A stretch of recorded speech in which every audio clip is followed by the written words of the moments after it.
In August 1777, a crowd gathered in the gardens of Versailles. Everyone wanted to see the person who'd been France's greatest diplomatic scandal for over a decade. The person who'd blackmailed the king. The person whose body had been the subject of bets totaling thousands of pounds in London.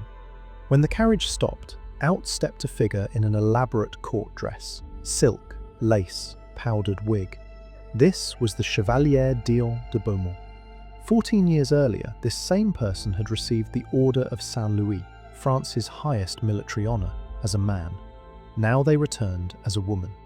Madame Campan, lady-in-waiting to Marie Antoinette, would later write that the court ladies did not know whether to treat her as comrade or as man in disguise. Because the question that obsessed everyone, was Dion a man or a woman, would never have a simple answer. This is the story of how the French court dealt with the unclassifiable. How one person weaponized ambiguity, not as weakness, but as power. The question isn't just what they thought of Dion. It's why someone who should have been powerless, a disgraced diplomat, a provincial noble without fortune, managed to extract a lifetime pension from the King of France by refusing to give anyone the answer they desperately wanted. Charles Geneviève Louis Auguste André Timothée Dion de Beaumont. That's the full baptismal name, recorded on October 5th, 1728, in Tonnerre, Burgundy. Notice something? Geneviève is a woman's name. From birth, Dion's parents embedded ambiguity into their child's identity. The family was minor nobility, the kind with a title but not much money. Dion's father was an avocat, a lawyer. After the deaths of several siblings in infancy, Dion was raised as an only child, with all the family's hopes pinned on one person. That's significant. No siblings meant no safety net, no family fortune to fall back on. Everything Dion achieved, and later, everything Dion would negotiate, came from Dion alone. The child who would become both Chevalier and Chevalière showed brilliance early. By the 1750s, Dion was in Paris, educated, charming, moving in circles where intelligence mattered more than provincial titles. When France went to war, the 7 Years' War, 1756 to 1763, Dion found a role. First as a diplomat, possibly as a spy in Russia around 1755, though the details remain murky. What's certain is that by 1762, Dion was in London as secretary to the French embassy. And that's when things got complicated. Dion served as a diplomat and military aide during the war, work dangerous enough and important enough to earn the Order of Saint-Louis in 1763, a military honour, for a man. The kind of recognition that came with prestige and a certain expectation of how one would live one's life afterward. But Dion also had something else. Documents. Secret documents. Correspondence from Louis XV's private diplomatic network, the so-called King's Secret, a parallel diplomacy that operated outside official channels. When the king demanded their return, Dion said no. Think about that.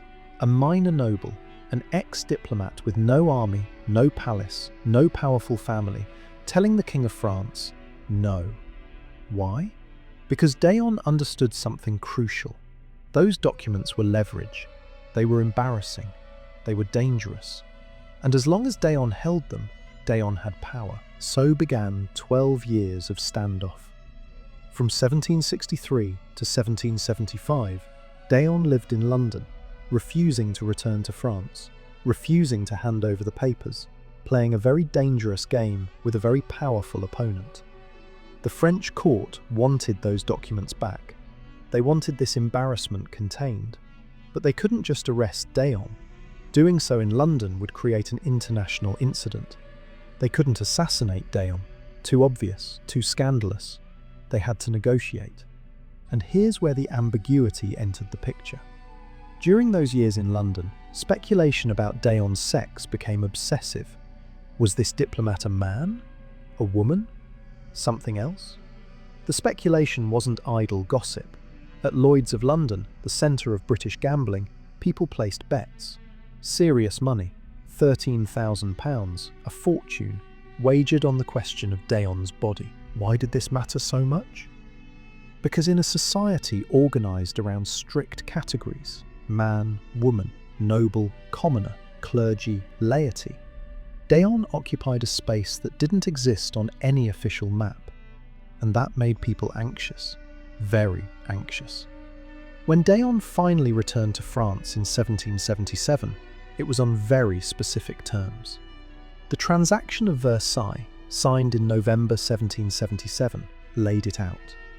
Daon would hand over the secret documents. In return, Daon would receive a pension for life. And one more condition. Daon would live as a woman for the rest of their life. Was Daon forced into this? Or did Daon negotiate it as the price of financial security? The evidence is contradictory. In letters, Daon sometimes claimed to have always been a woman, forced by the king to live as a man for diplomatic purposes. Other times, Daon suggested the whole thing was performance, strategy, survival. What we know for certain. Daon arrived at Versailles in August 1777 in women's clothing and lived as a woman for the next 33 years. So what did the French court actually think of the Chevalière Daon? The answer depends entirely on who you ask.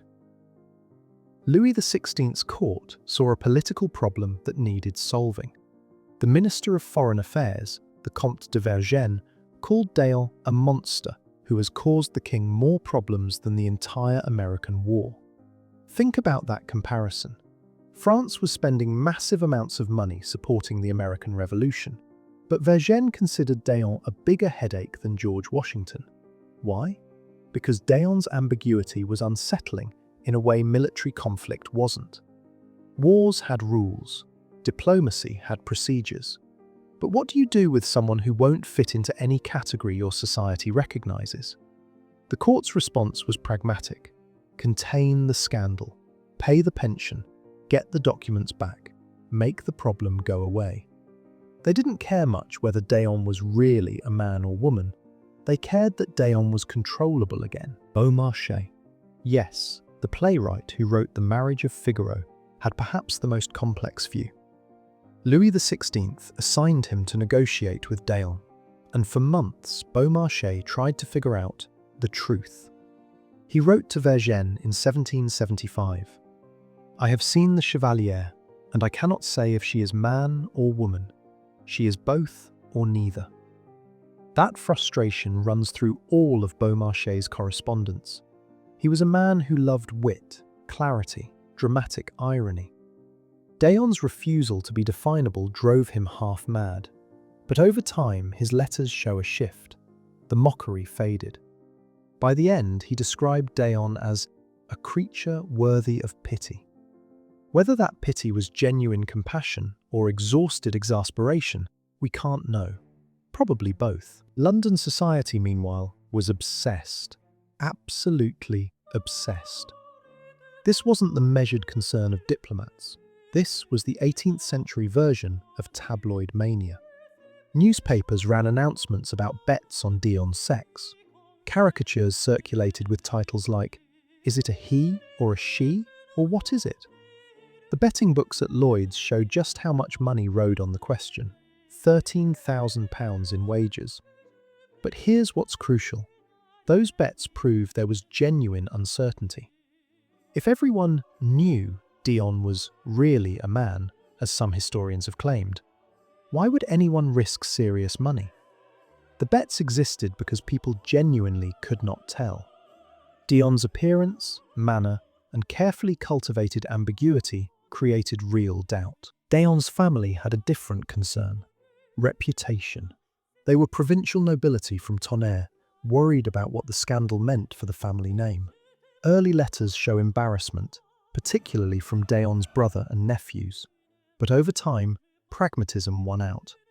Daon wrote to a nephew in 1777, "The family must understand that this is not my caprice, but orders from the king." Whether that was true or not, it gave the family an excuse. They could tell their neighbours, "Our relative isn't eccentric, she's following royal commands." And the pension Daon received helped support family members, which certainly eased any moral qualms. The women of the court had perhaps the most conflicted response. Madame Campin's memoirs capture it perfectly. The Chevalière was an object of extraordinary curiosity. The ladies did not know whether to treat her as comrade or as man in disguise. That uncertainty wasn't just about D'Eon's body, it was about category. If D'Eon was a woman, then she was competing for social position in the elaborate hierarchy of Versailles, where every woman jockeyed for rank, favour, and proximity to the queen. But if D'Eon was a man in disguise, then the whole thing was an insult, a mockery of femininity itself. Some women were sympathetic, others were deeply offended.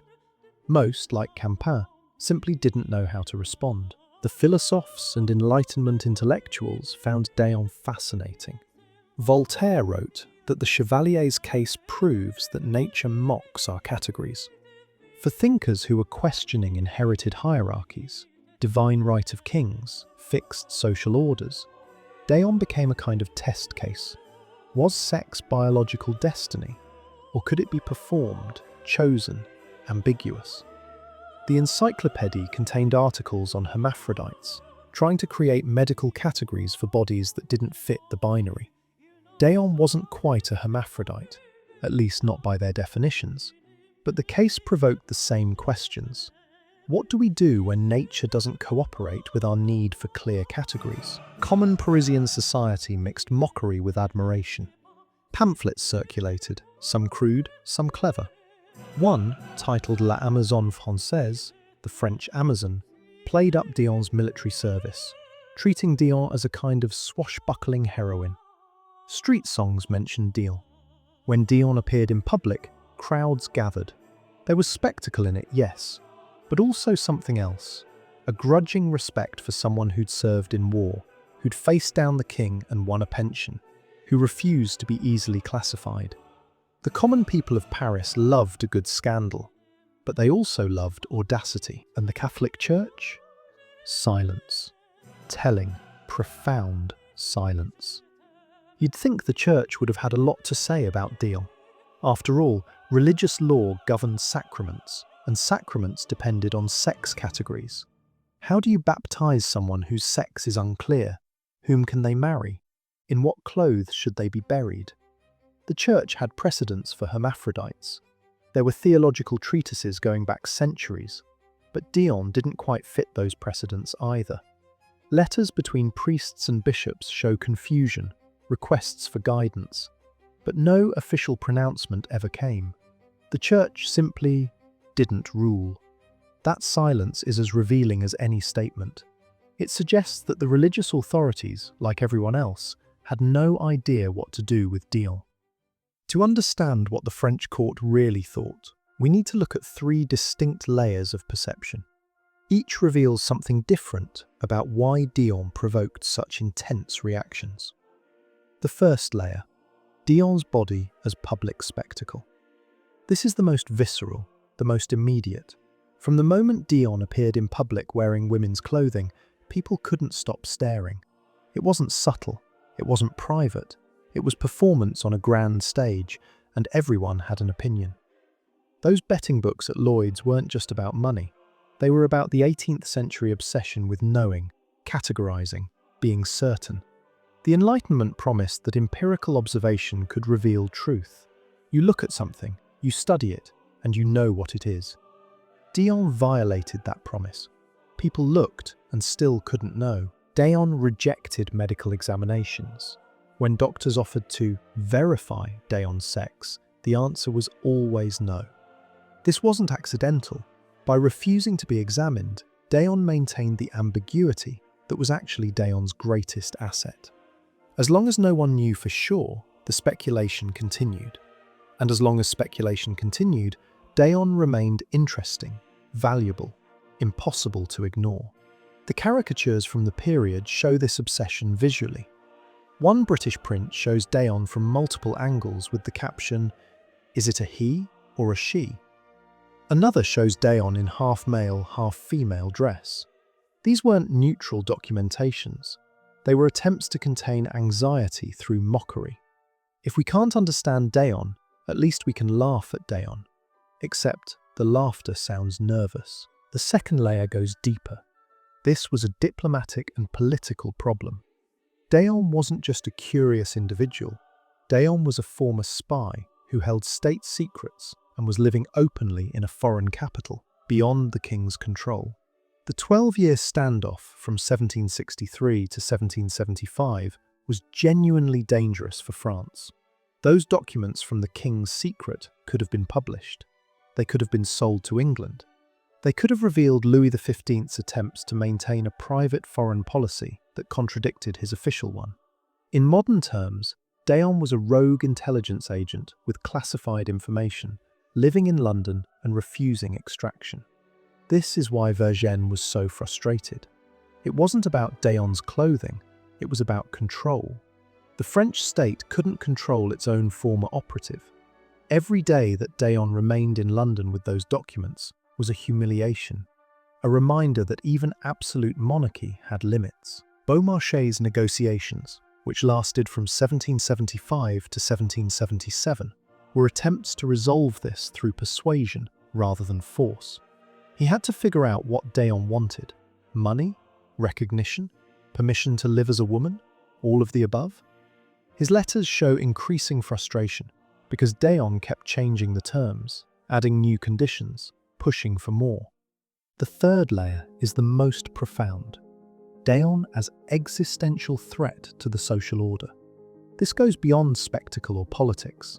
This is about the deep structure of how 18th century French society understood reality. The Ancien regime was built on fixed categories. 3 estates: clergy, nobility, everyone else. 2 sexes: male, female. Clear hierarchies, clear rules, clear boundaries. God ordained this order. Society depended on everyone knowing their place. Ambiguity wasn't just inconvenient, it was dangerous. Daon didn't transgress from one category to another. That would have been comprehensible. A man who lived as a woman would have been scandalous, yes, but still operating within the binary. You'd punish them, condemn them, but you'd understand what was happening. Daon did something worse. Existed between categories, both and neither. The memoirs and letters from the period keep returning to this anxiety. Madame Campan's "did not know whether to treat her as comrade or as man in disguise" captures the deeper problem. How do you interact with someone when you don't know what category they occupy? In Versailles, everything depended on rank and sex. Where you stood during ceremonies, whom you could address directly, what clothing you could wear, who sat where at dinner. It was elaborate, rigid, and absolutely necessary for maintaining order. Daon broke the system not by refusing to follow the rules, but by being impossible to place within them. The Church's silence makes sense in this context. Canon law had categories for sex: male, female, and hermaphrodite, for those born with ambiguous genitalia. But Daon didn't fit the hermaphrodite category, at least not obviously. And Daon claimed to be female, but had lived for decades as male. How do you categorize someone whose sex seems to depend on context, claim, and costume? The Church couldn't answer, so it said nothing. And that silence was itself a kind of answer. We don't know either. The philosophers found this fascinating precisely because they were already questioning fixed categories. Voltaire's comment about nature mocking our categories wasn't just about Daon. It was about the entire Enlightenment project of trying to understand nature through observation and reason. What do you do when nature presents you with something that doesn't fit your classifications? Do you force it into a category, create a new category, or admit that perhaps reality is messier than your systems allow? Daon lived that question, not as philosophy, but as daily existence. Every time Daon appeared in public, every time someone had to decide how to address Daon, every time someone tried to place Daon in the social hierarchy, the question arose again. What category does this person occupy? And the fact that no one could definitively answer, not the court, not the church, not the doctors, not even, perhaps, Daon, meant the question never went away. It couldn't be resolved. It could only be lived with. That's what made Daon so unsettling. Not scandal, not even sexual transgression, which Versailles had seen plenty of, but categorical impossibility. The existence of a person who shouldn't exist according to the way society organized reality. Daon lived in France as a woman for the next 12 years, not quietly. When people asked about the past, Daon's story changed depending on the audience. Sometimes, I was always a woman, forced by the king to serve as a man. Sometimes, my sex has always been ambiguous. Sometimes, silence, with a smile that suggested the question missed the point. Then came the revolution. In 1789, the old order collapsed. By 1792, the pension from the royal treasury stopped. Suddenly, Daon was in the same position as thousands of other French nobles, financially ruined by the end of the Ancien regime. Daon returned to London, now 64 years old, still living as a woman and desperately poor. To make money, Daon gave fencing exhibitions as the female warrior. Think about that. A person in their 60s, in women's clothing, demonstrating military swordsmanship to paying audiences.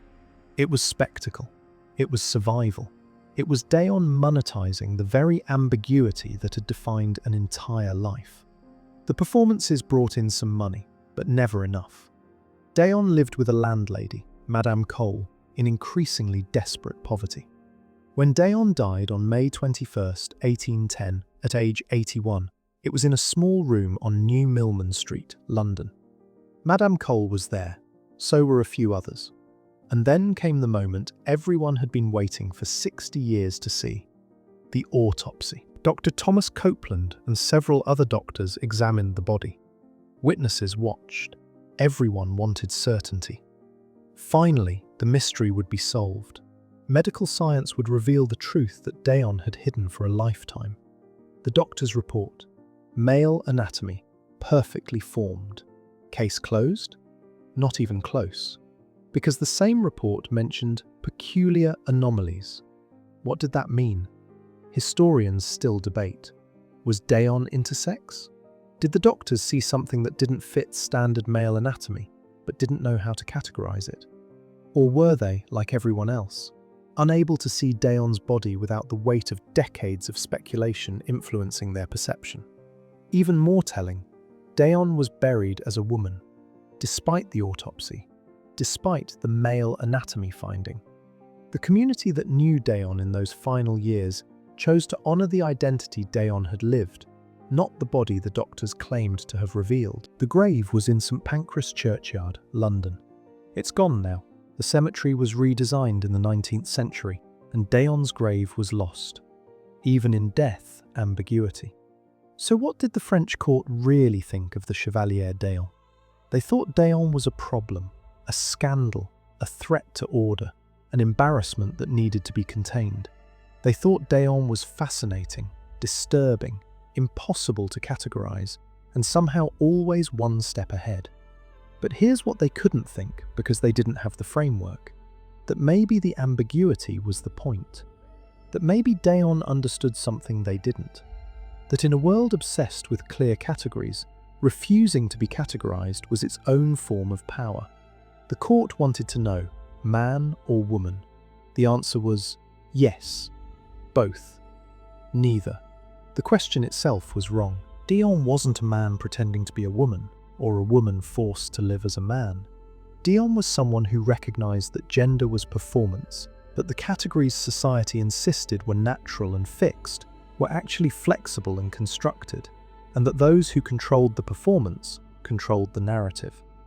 Centuries before Judith Butler wrote about gender performativity, Daon lived it.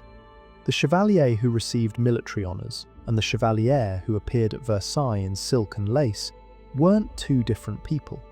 They were two performances by the same person, and both were real. The French court thought they were imposing order by requiring Daon to live as a woman. But Daon turned that requirement into a weapon. Fine, you want me to be a woman? Watch me be a woman in a way that makes you question what woman even means. I'll wear court dress and keep my military honour. I'll curtsy to the Queen and remind everyone I served in combat. I'll exist in your category while simultaneously destroying its boundaries. That's what made D'Eon so dangerous. Not sexual transgression. Versailles had plenty of that. Not even gender ambiguity in itself. But the demonstration that the categories the entire social order depended on were arbitrary, flexible, performable. The court thought they were containing a scandal. D'Eon knew they were negotiating with someone who'd figured out how to weaponize the one thing they couldn't control, the refusal to be definable. On that August day in 1777, when D'Eon stepped out of the carriage at Versailles, the crowd saw what they wanted to see. Some saw a man in disguise, some saw a woman, some saw a monster, others a curiosity, others a living proof that nature doesn't care about human categories. D'Eon, meanwhile, saw exactly what D'Eon had always seen, an opportunity to perform, to control the narrative, to survive by being impossible to pin down. The autopsy was supposed to end the mystery. It didn't.